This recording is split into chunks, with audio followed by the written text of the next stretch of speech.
Pois é, pessoal. Hoje provavelmente entre para a história como talvez o dia da infâmia, né?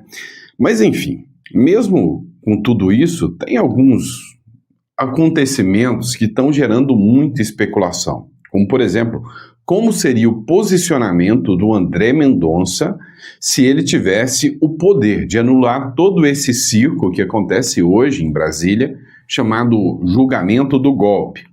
Pois é, se o André Mendonça tivesse poder para tal, mas ele tem. Agora, se ele vai fazer, não sei. Tá todo mundo comentando esta matéria da CNN política aqui, do André Mendonça. A matéria diz o seguinte: o Mendonça vira relator de pedido de suspensão de ação do plano de golpe. Sim, foi feito um pedido, né, a defesa do Hélio Ferreira Lima, que é um tenente-coronel ex-auxiliar do Bolsonaro, ele fez um pedido, e o pedido, a relatoria disso caiu na mão do André Mendonça, um habeas corpus. O ministro André Mendonça, do STF, foi designado relator de um pedido liminar para suspender a ação de tentativa de golpe de Estado. O julgamento do ex-presidente Jair Bolsonaro e outros 7 réus começa nesta terça-feira. O pedido de habeas corpus foi impetrado pela defesa do tenente-coronel Hélio Ferreira Lima na última quarta-feira, que integra o núcleo 3 do processo da trama golpista. Mendonça, indiciado da trama golpista. Mendonça, indicado por Jair Bolsonaro à corte, foi sorteado relator no dia seguinte. O ministro ainda não fez nenhum despacho no processo. Além da suspensão da ação penal, a defesa pede a revogação da prisão preventiva do tenente-coronel, que está preso desde novembro de 2024. Integrante às Forças Especiais do Exército, os chamados Kid Preto, Ferreira Lima é acusado de ter participado da elaboração do plano para manter Bolsonaro no poder. Veja que esse julgamento de Bolsonaro, ele mira justamente não só o Bolsonaro, mas todos aqueles do núcleo mais próximos ao Bolsonaro, que mostra que não é um julgamento, é uma limpeza política dos opositores que eu não gosto. É simples assim. Agora, o André Mendonça, ele poderia simplesmente dar um habeas corpus em relação ao tenente-coronel. E se ele dá o habeas corpus, ele coloca o tenente-coronel em liberdade, né? Ele dá o direito do tenente-coronel de sair da prisão. Acontece que já é costume entre os ministros do STF, porque eles se protegem, né? Eles são ali grupos que se protegem. Então, um ministro não passa por cima da decisão do outro. Então, eu vou ser sincero que eu duvido muito que o André Mendonça seria o tipo de pessoa que tentaria barrar essa injustiça. Agora, a maior especulação é que tem o pedido também de anulação da delação do Mauro Cid, que caiu na relatoria do André Mendonça. O André Mendonça também poderia decidir pela anulação da delação premiada do Mauro Cid. Delação é essa que a gente sabe, é cheia de aberrações, é cheia de absurdos, é cheia de arbítrios. Então, poderia acontecer também o pedido de anulação da delação do Mauro Cid, tá? Agora vamos lá, vamos acompanhar outro trecho aqui também. Agora vamos falar de Felipe Martins. É o seguinte, o Eduardo Bolsonaro fez uma publicação. Nessa publicação, o Eduardo Bolsonaro cita, né, o caso Felipe Martins. Dá uma olhada o que ele fala aqui sobre este caso. Aconteceu hoje aqui nos Estados Unidos a audiência na Justiça Americana sobre o caso Felipe Martins. Boa notícia, número 1, o juiz dará prosseguimento à ação porque entende legítima, entende que há uma justa causa para que ela prospere. Ponto número 2, as autoridades americanas já reconhecem que a entrada de Felipe Martins nos Estados Unidos foi indevida, foi falsa.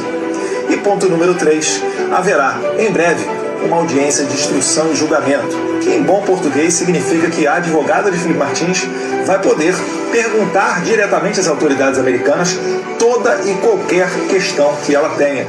E ponto número 4, está ainda mais perto de que seja interrogada a autoridade americana que fez essa inserção falsa. Mais adiante, certamente, dessa história, a gente vai ver autoridade brasileira incorrendo em crime federal nos Estados Unidos. Isso é seríssimo. Isso daí dá cadeia, isso aí dá perda de visto, isso dá muitas outras consequências para todos os envolvidos. É por isso que o STF adiantou, para botar pressão, adiantou a oitiva do Felipe Martins sobre as questões de golpe de Estado.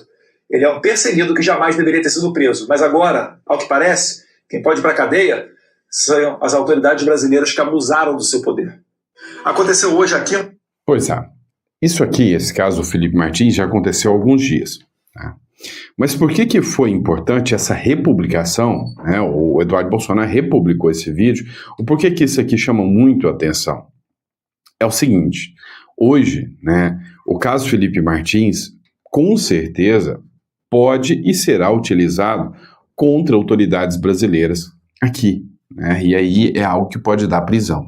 Ontem eu noticiei para vocês uma matéria do jornal Metrópolis, onde o Eduardo Bolsonaro questiona ao Donald Trump que as sanções da lei Magnitsky que estão sendo aplicadas aqui, elas não estão dando efeito e o resultado que o Eduardo Bolsonaro esperava, não está dando aquele resultado aguardado pelo Eduardo Bolsonaro, e o Alexandre de Moraes não sentiu impacto nenhum, devem ter criado um cartão corporativo para ele, e ele só não pode mais ir para a Disney e nem viajar para a Europa, mas isso não vai mudar a vida dele, é o que diz o Eduardo Bolsonaro. Vamos lá, bora partir para outra matéria. Matéria do Pleno News agora. A China propõe uma nova ordem mundial ao lado da Rússia e da Índia. E adivinha quem vai estar do lado? Adivinha? Você já sabe. Brasil, o presidente da China, Xi Jinping, propôs nesta segunda-feira a criação da iniciativa da Governança Global, IGG, possível embrião de uma nova ordem mundial. A proposta foi divulgada durante o encontro com a presença de 20 líderes de países não ocidentais, incluindo o russo, Vladimir Putin, e o indiano, Narendra Modi, o Narendra Modi. Olha, a gente está escalando numa velocidade muito rápida por uma mudança global gigantesca. Tá? Uma mudança que, sem sombra de dúvidas, vai impactar a história como a gente conhece, vai impactar o mundo como a gente conhece. E aí, assim como o Foro de São Paulo sempre foi tratado como uma teoria da conspiração, coisa de conspiracionista, essa questão da nova ordem mundial, eu lembro, quando eu era jovem ainda, eu devia ter uns, 17 anos, por aí, viralizou a época, assim que começou a internet viralizar, viralizou um grupo de vídeos, alguns vídeos de um cara que tinha uma voz bonita, e ficava falando da nova ordem mundial, dos Illuminati. Você lembra desses vídeos? Eu não lembro o nome do cara, isso já tem o quê? 20 e tantos anos. E ele ficava falando, dos Rockefeller, da nova ordem mundial, e todo mundo falando, nossa, todo mundo assustado. Depois a internet meio que popularizou, e aí todo mundo, isso é coisa de teoria da conspiração. Pois é, coisa de teoria da conspiração é o caramba. É igual a questão do próprio Foro de São Paulo, que todo mundo falava que era conspiração. Quando riram do Cabo Daciolo, falando dos caixões da FEMA, que teria um extermínio em massa de pessoas, e aí logo depois veio o quê? A pandemia. Então, tudo para eles é teoria da conspiração. Mas enfim, eu acredito sim que estão loucos para criar uma nova ordem mundial, onde eles vão te dominar e você não terá um pingo de liberdade. Você não poderá, escolher nada na sua vida mais. Eles vão dominar tudo. Pode ter certeza que eu temo isso sim. E você? Tem medo da nova ordem mundial ou não? Coloca no comentário que eu quero saber. E é bíblico, Vamos falar que é bíblico. Vamos lá, matéria da CNN. Depois da Advocacia Geral da União ameaçar processar o Eduardo Bolsonaro e todo mundo que postou vídeo sobre o Banco do Brasil, enfim, governo Trump prepara novas medidas contra o Brasil. CNN. Alvos agora são bancos do Brasil e as importações da Rússia, apurou a CNN. Empresa americana pedem a manutenção de barreiras, tá? Pede a manutenção de barreiras. Ao aplicar a lei Magnitsky em 30 de julho, o Departamento do Tesouro americano se municiou para punir com sanções econômicas instituições que prestem serviços ao ministro Alexandre de Moraes, do Supremo Tribunal Federal. Pois é, né? Aí o Vinícius Carrião escreveu, bem grave, né? O Banco do Brasil virou alvo dos Estados Unidos e pode se ferrar. Legal. E aí tem uma outra publicação aqui também que fala exatamente sobre isso também, né? Ó, o Lorival Santana aqui publicou aqui, ó. Governo Donald Trump prepara novas medidas contra o Brasil. Ó, os alvos agora são o Banco do Brasil e as importações da Rússia. Os Estados Unidos preparam medidas contra o Banco do Brasil e contra as importações da Rússia, além da contestação dos argumentos do governo e das empresas brasileiras em relação a uma tarifa de 50%. As informações são de diversas fontes consultadas pela CNN em Washington. A situação é fluida e depende do presidente Donald Trump, que pode mudar de planos ou não. Né? Na tarde dessa segunda-feira, a sanção mais iminente parece ser contra o Banco do Brasil. Segundo o relato de uma dessas fontes, o contexto é o início do julgamento do ex-presidente Jair Bolsonaro nesta terça-feira. Ao aplicar a lei Magnitsky em 30 de julho, o Departamento do Tesouro americano se municiou para punir com sanções econômicas instituições que prestem serviço ao ministro Alexandre de Moraes, do Supremo Tribunal Federal. No dia 1º de agosto, o ministro Flávio Dino, também do STF, determinou, ao julgar outro caso, que leis, decisões judiciais, decretos ou ordens executivas de outros países não têm eficácia no Brasil, a não ser que sejam homologadas pela Justiça brasileira ou aprovados conforme a Constituição e as leis nacionais. Pois é, né? Fizeram uma escarcel, dizendo aí que quem falasse isso ia ser preso, processado. Vem o Danúzio aqui também, publica também a matéria. O governo Trump prepara sanções contra o Banco do Brasil por fornecer cartões Elo a Moraes, ou seja, o Banco do Brasil não respeitou, né, a matéria. E aí vem de novo, né, a Folha de Pernambuco aqui.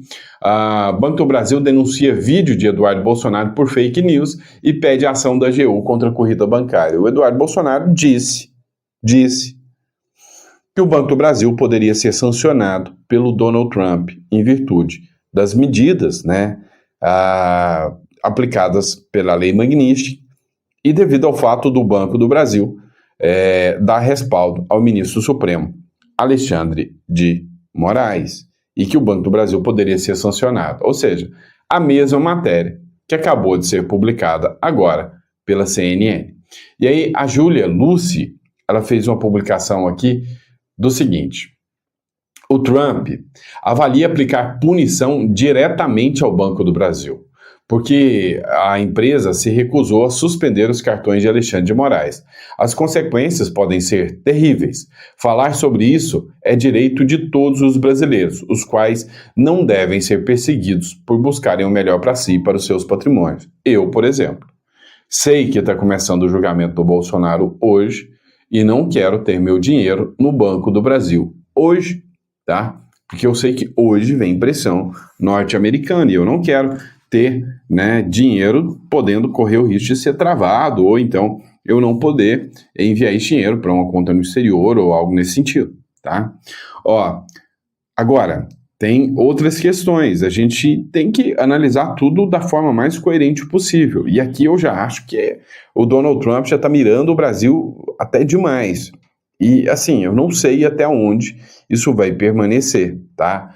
Ó, os Estados Unidos exigem embargo total ao agronegócio brasileiro, citando desmatamento e trabalho escravo, e aqui eu já discordo completamente do Donald Trump. O agronegócio brasileiro é referência, tá? É referência. E essa matéria aqui, né, essa atitude do Donald Trump, eu não apoio em momento algum. O setor do agronegócio dos Estados Unidos intensificou sua pressão pelo fechamento total do mercado norte-americano aos produtos brasileiros, argumentando que a competitividade do agronegócio brasileiro é sustentada por práticas insustentáveis e desleais. Mentira, isso aqui é mentira, tá? O agronegócio brasileiro é uma máquina, tá? É uma máquina. O produtor brasileiro, ele realmente é um cara que soube se reinventar. Nós temos um solo adequado, nós temos o ambiente adequado e nós temos um povo muito trabalhador, né? Trabalha muito mais, diga-se de passagem, lá no campo. O homem do campo é onde tem, né, assim, orgulho e trabalha muito mais que qualquer outro povo por aí. Então, eu discordo completamente, né? Segundo Lorival Santana, fazendeiros e lobistas agrícolas americanos alegam que o Brasil utiliza desmatamento ilegal e até mesmo trabalho escravo para reduzir custos e dominar o mercado global, especialmente em commodities como soja, carne bovina e café. Essa atitude, amplificada por setores protecionistas nos Estados Unidos, busca justificar tarifas de 50% já impostas e agora moer um embargo completo que poderia custar ao Brasil bilhões em exportações, com os Estados Unidos direcionando sua demanda para a China. Pois é, meu irmão, isso aqui, se acontecer, vai ser uma pancada para o Brasil, né? Se os Estados Unidos mirarem um agronegócio dessa forma, e aí é aquela questão, né? O impacto que isso irá tomar, né? Vamos lá, ó, vou trazer um vídeo para vocês aqui da Fabi Rezende, contadora. Ela falou sobre a nova instrução da Receita Federal, onde, caso você tenha movimentações financeiras acima de R$2.000, sim, você vai estar completamente monitorado. Meu amigo, você que está me acompanhando, tá? Você está ligado o que vai acontecer com as receitas de aluguel? Vai dobrar o imposto para quem tem aluguel. Hoje, o brasileiro, né, até uma cultura do brasileiro e até uma segurança, uma solidez maior. O brasileiro ele tem a tendência de investir em imóveis. Né, em imóveis. Ou seja, eu tenho um cliente, ele recebe 1 milhão por mês só de aluguel de imóveis. Só de aluguel de imóveis. E sabe, vai dobrar o imposto. Cara, vai chegar a níveis absurdos com o novo IBS e CBS. Vai chegar a níveis escandalosos. Agora você imagina o cara que se fez um planejamento, fez uma estrutura, de repente, ele é impactado nessa maneira. Agora, tem um pequeno também. Sabe você aí que recebe 3 mil por mês de aluguel, né? Recebe aí, sei lá, 4, 5 mil por mês de aluguel. Cara, você vai estar arrebentado. Vai te arrebentar, tá? Vou te dar um exemplo. Se você movimenta agora mais de 2 mil e é no Pix, acabou. Não vai ter como você não pagar. Também vai ter um cruzamento de todos os dados. Se você aluga a sua casa para alguém e essa pessoa fizer qualquer cadastro usando o seu endereço, se ela tiver um comprovante de endereço de água, luz, telefone no endereço dele, qualquer coisa que ele tiver, vai ter um cruzamento de dados. E agora vai ter uma tabela FIP dos imóveis. E não adianta você jogar por baixo. Tá? Às vezes você aluga aí por 4 mil, 2 você recebe em dinheiro por fora e 2 mil você declara. Não, vai ser na tabela FIP, tem que ser daquele valor. Então vai te arrebentar aí agora. Aproveitando essa operação aí do crime organizado, o governo Lula foi esperto e conseguiu fazer uma instrução normativa da Receita Federal para pegar aí, né, pessoas que supostamente sonegam impostos. Dá uma olhada no que ela fala. Você costuma receber Pix nas suas contas digitais que totalizam transações acima de R$2.000? Sim? Então, muito cuidado, porque saiu a instrução normativa 2278, tá? No dia 28 de agosto de 2025, onde diz o seguinte, que todas as transações acima de R$2.000 na pessoa física e acima de R$6.000 na pessoa jurídica terão que ser reportadas para a Receita Federal, através da e-financeira. É claro que a gente tem outros meios, né, de declarar não só o que a gente está recebendo, como também o que a gente está pagando, que é a e-financeira e a DIMP. Elas informam tudo que passa ali na nossa conta bancária, a partir de 2 mil na PF e a partir de 6 mil na PJ. Então, se você costuma receber esses valores e não declarar, muito cuidado, porque agora está na instrução normativa, mesmo depois de alguns meses eles terem tentado fazer isso, deu aquela confusão. Agora é certo, agora a instrução normativa já saiu, já está valendo, tá? Então, todas as operações, as transações, né, transações que passarem aí pela sua conta acima de R$2.000 na PF vai ser informada na E-Financeira. Muito cuidado, principalmente se você tem MEI e não costuma declarar o valor correto do seu faturamento. Ou se você tem uma empresa do Simples e fica recebendo na PF, recebimento de clientes e não declara na PJ. Ou até mesmo se você recebe na PJ e não declara. Muito cuidado, porque agora é lei, está na Instrução Normativa 2278, tá? E tudo vai ser informado para a Receita Federal. Os bancões já eram informados, mas agora também essa obrigatoriedade se estende para todas as fintechs, para todas as contas digitais. Agora o que eu quero saber é o seguinte, como você enxerga essa notícia? Conta aqui para mim. Coloca no comentário aí, pessoal. Olha, é simples. Hoje há um posicionamento bem mais pesado por parte do governo em arrecadar.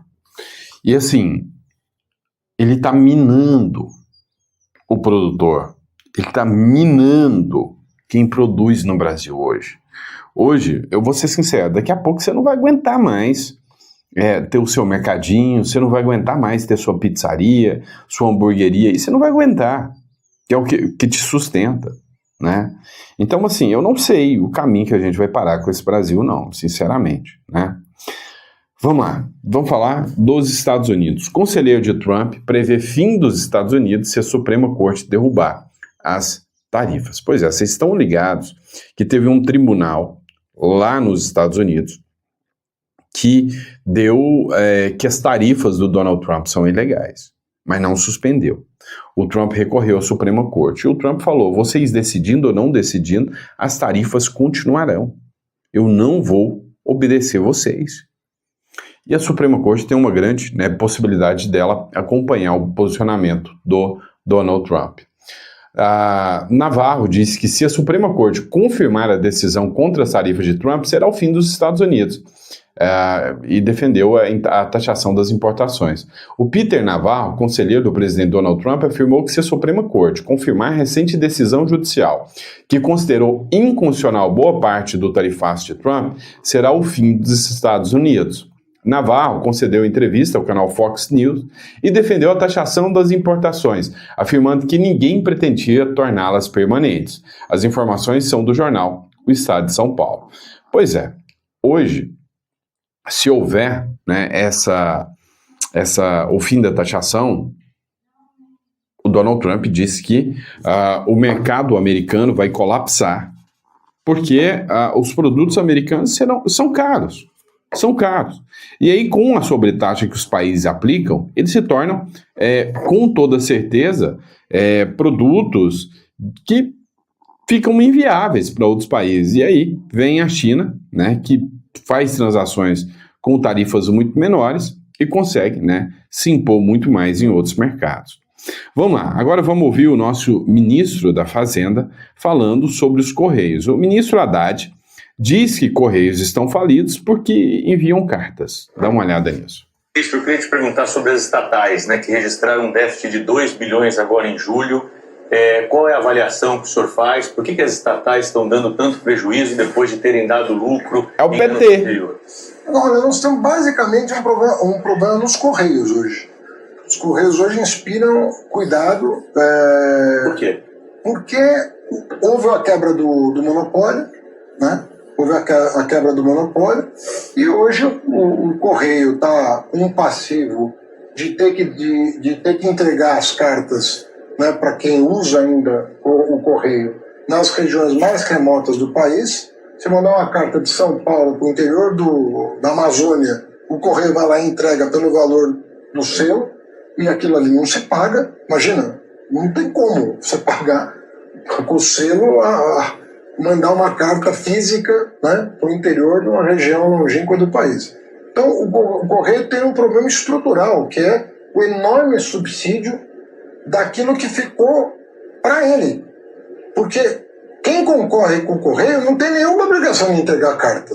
Ele só faz pelo preço que compensa. Então, olha a situação paradoxal que nós criamos.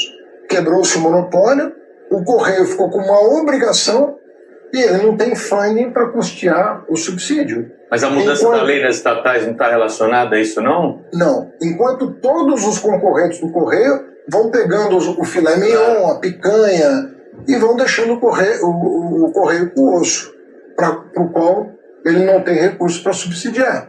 Então esse é o problema que o Correio está enfrentando, que é um problema também estrutural. Ele está tentando se reinventar, mas hoje a concorrência internacional, inclusive em relação aos Correios, é monstruosa. Monstruosa. Ministro, Com esses marketplaces, Mercado Livre, Amazon, todos eles. E a saída para a sobrevivência qual é? Está se discutindo agora, mas é uma questão importante. A MGI, que é o Ministério da Gestão e Inovação, puxou para si a equação e tem conversado com a Fazenda, com a Casa Civil.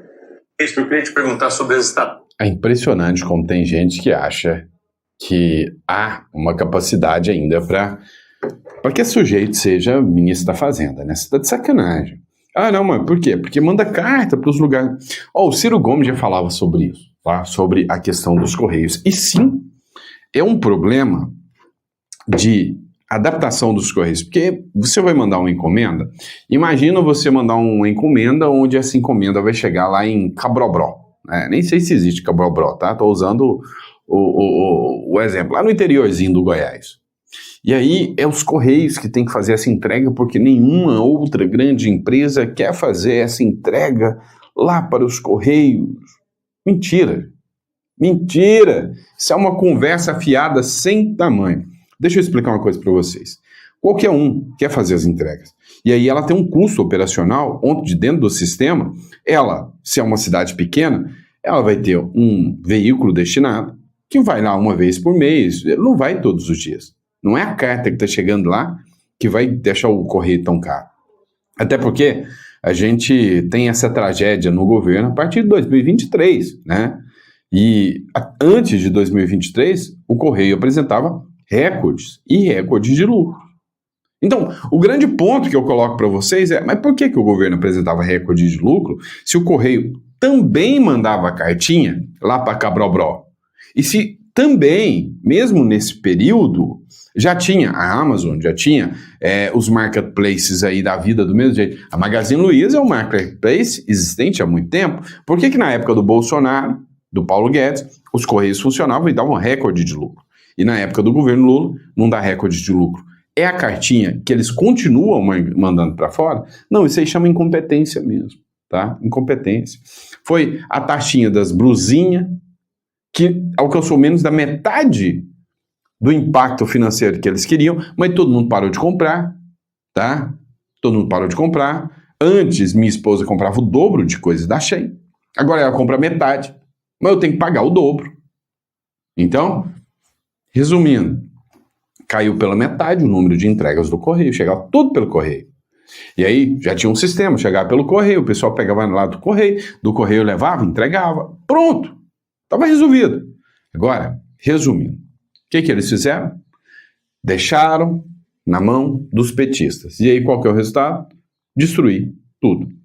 Vamos lá. Sobre as ações que estão acontecendo, está todo mundo lá do STF com medo do 7 de setembro. O Silas Malafaia fez uma convocação para o 7 de setembro.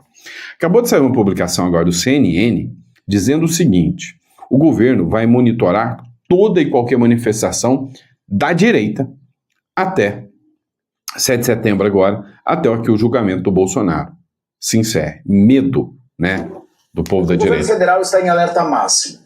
O governo petista decidiu monitorar as manifestações convocadas para o próximo domingo em meio ao julgamento do ex-presidente Jair Bolsonaro. O receio é de que os protestos relativos ao Dia da Independência, agora no domingo, sejam utilizados como pretexto para tumultos sociais no próximo final de semana. Segundo relatos feitos a mim, a gestão petista elaborou inclusive uma lista de convocações no Brasil inteiro para acionar as forças de segurança caso aconteçam episódios de violência, ou seja, eles já sabem que lá naquele local vai ter então um protesto e aí as forças de segurança ficam ao redor ou numa área próxima para comparecerem caso haja algum problema, quebra-quebra, por exemplo. No próximo domingo, a Praça dos Três Poderes, por exemplo, vai ter reforço na segurança diante do receio da atuação dos chamados lobos solitários. Vocês lembram aquele homem que se estourou uma bomba na frente da Estátua da Justiça? São pessoas que agem por conta própria, chamados lobos solitários, e podem atentar contra as instituições democráticas. O julgamento do núcleo 1 do processo do plano golpista vai ter início amanhã, com perspectiva de se estender por no mínimo 3 semanas. O PL de Jair Bolsonaro avalia convocar protestos nacionais, caso haja uma eventual condenação do líder da direita. E o mote já foi definido dos bastidores. É Bolsonaro livre. O governo federal está em alerta máximo. Pois é, tudo normal, mas plena democracia, né? Você tem uma democracia onde um lado político se manifesta, é monitorado. O outro lado político pode manifestar à vontade, né? Isso aí eles chamam de democracia.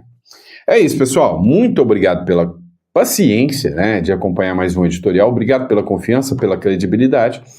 Prometo para vocês que agora a gente vai cumprir o horário certinho. Vocês viram que eu estou gravando de outro lugar, né? Quando eu gravo de lá do escritório, é um tumulto só e eu não consigo soltar os vídeos no horário. Mas agora vou conseguir trazer todos para vocês no horário certo, tá bom? Grande abraço, fica com Deus e até o próximo editorial. Abraço!